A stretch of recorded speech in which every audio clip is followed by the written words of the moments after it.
Hey everybody, T-Man here, bringing you guys another video. This one is going to be about my top 5 guys I think WWE is not using right and could be mega stars in wrestling. Let's get to it. My first guy, I'm going to jump right into this thing, is a guy that has already main evented and won the title, and it's no surprise, that guy is Daniel Bryan. Daniel Bryan is a guy that WWE has never wanted as a top guy. Okay, they made that quite clear when last year at WrestleMania 30, the original plan for him was to have him face Sheamus. That was a very, very, very bad idea. And they gave him the title because of the fans. And when he comes back, I have a feeling he's coming back soon.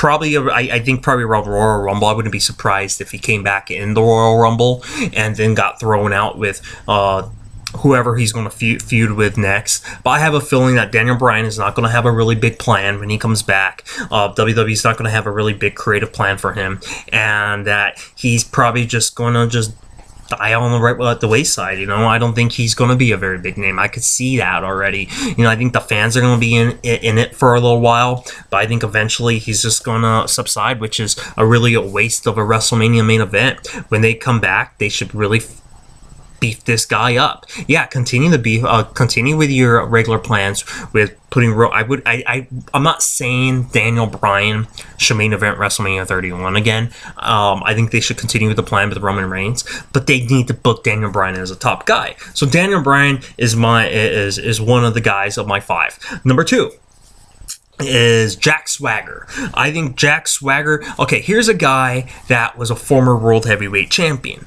which they don't talk about a lot, which they have to say, this guy's a former World Champion, and here's a guy that's been around in the WWE a long, long time. I don't think he's a guy they never knew what to do with. They've always gave him some sort of patriotic American gimmick that has never really gone on completely. I thought he was real big back a couple years ago when I think it was a world title match between him and Alberto Del Rio. I thought they should have gave Swagger the title at Mania. They didn't do that. I like that they gave him Zeb Coulter. Zeb Coulter is a guy that's been around wrestling for a very long time, years. He knows wrestling. He's actually booked wrestling. He's had territories. He's a guy that's been around for a long time. Dutch Mantel, Zeb Coulter as they call him now. He's a guy that's been around a long time. And I think Jack Swagger could do a lot more for WWE. And they just, never really known what to do with him. I think they need to say a lot more that he's been a former world champion and move forward and make him a top guy within the next year. And he's getting older, so who knows how long he's going to be here. I don't think they could I don't think they will, and I don't think he will become a top guy anytime soon. I think he's going to stay where he is. If anything, give him the U.S. title and build up the title. The title reigns need to be longer. The Intercontinental and United States title reigns have not been longer, and they need to be significant. And when they do have title matches on Raw, make those the main event. Build a show around it. Make prestige back in.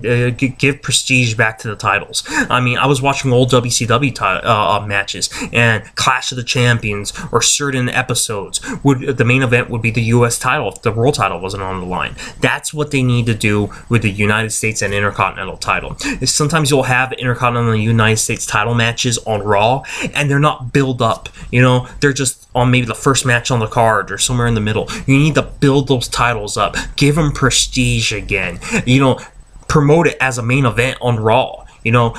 Give us a main event, build the title. I think they could definitely do that with Jack Swagger. I think right now the title picture might be too crowded next year to put Jack Swagger back in the world title picture, but you could definitely give him the U.S. title, which I have a feeling they might, and really build him, really build him as a United States, build that title back up, if anything, and, give him probably the last couple years of his career, make it great, you know, definitely pay it back. He's a guy that's been in the WWE for a very, very long time. Okay, another guy is Sheamus. Sheamus is a guy that is a former WWE champion, is a former World Heavyweight champion, and I just feel writing doesn't know what to do with him, and I also think he is a horrible babyface. He is not a good good guy. You need to promote him as a fighting, mean heel. You know, dye his head more fiery red. Make him intense, you know, with that white. And then when he grounds like that, make it all red. You know, make him a fiery heel. He's a guy that's young enough that could still, I mean, he's not very young, but he still has a few years left in the business, maybe 5, 6. I don't know how long Sheamus is going to be around. I don't even know how old Sheamus is, but he's a guy you could book as a heel, especially like if you're going to give Roman Reigns the title in the long run, and he's going to be your main guy going into the future. Man, you could feed Roman. I mean, you could feed him Sheamus as a top heel. You know, build him up, make him relevant again. Because I mean, you're giving him the IC title, US title, because you don't know what to do with. And like I said, the titles don't really mean that. Those 2 titles really don't mean too much anymore. They're not really significant. So I think that's what they were doing with Sheamus. They were just giving him these titles, saying, hey, you know, he's a former champ. You know, they don't really know what to do with him. Get some writers that know wrestling. Give them significant. I'm not telling you give all these guys titles, but build them accordingly, and they could be really big stars for you. Another guy, of course, if you watched all my videos, you know who I'm going to say is Antonio Cesaro. He's the guy who I've said multiple times in many videos. I think he's the best in-ring wrestler that the WWE has today. The guy could have a 5-star match with anybody. They need to start booking him accordingly. And they say, oh, well, we don't know what to do with him. He's missing something. Yeah, I agree. He's missing something. He probably needs to get a little better with the mic skills. But you know what? He's the guy that doesn't need a gimmick, Vince. Vince is all about gimmicks. You know, there's a lot of wrestlers that don't need gimmicks, and some promotions that don't really build gimmicks. Vince has always been a gimmick guy. I mean, he loves gimmicks. He's the one that came up with all the absurd gimmicks from the past, the Duke the Dumpster Groceries and the Godwins. I mean, he needs to have a gimmick for everyone. You don't need a gimmick for Cesaro. His wrestling, his great in-ring work, and being an international man, that could be his gimmick alone, just being a great wrestler. And that's what I fear about Sami Zayn when he comes into the main roster. He's another guy that can work his ass off and a great in-ring worker, but I don't think they know what to do with him. And I think he's just going to be lost in the shuffle, and I could see Sami Zayn being like a Cesaro, just lost in the shuffle. Okay, and my last and final guy is Wade Barrett, Bad News Barrett. He is a guy that back in 2010, WWE dropped the ball with him.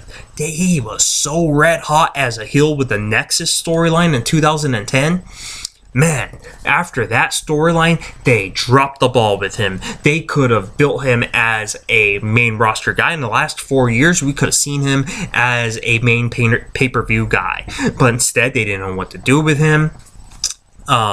They started doing the whole Bad News gimmick, and which I'm okay with. Fans are starting to, kind of grab onto that a little bit. Here's a guy, it's not too late. He's still young enough. You guys could still build him as a really top guy, and I really hope he gets his moment. I mean, they dropped it. They could have gave him the title. He could have beat Randy Orton for the title, I think, at Survivor Series 2010, because he had this rivalry with John Cena. I don't think John Cena was the champion. I think Randy Orton was, and they had matches for a couple pay-per-views, and they could have gave him the title at Survivor Series, and that could have been his coming out party. But they didn't do that.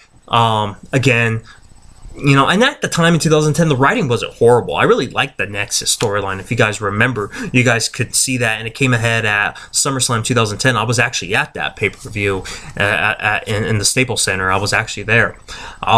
It was a really fun ironically a 5-on-5 Survivor Series type of style match. But it was really good. But those are the names I think they should be building, and as top talent, not really giving them all world titles, but booking them as top guys. Jack Swagger, Cesaro, Bad News, Sheamus, and Daniel Bryan. The guys that I think that should have the title again, I would say, is Daniel Bryan and Bad News Barrett for sure. Sheamus, since he's already there, if you guys get stuck between not having a great roster, you can always go back to Sheamus. So those are the guys I think. Hopefully you guys enjoyed this video. If you guys have any ideas about any future topic videos, go ahead and shoot them out to me. Until then, I'll see you guys for the next video.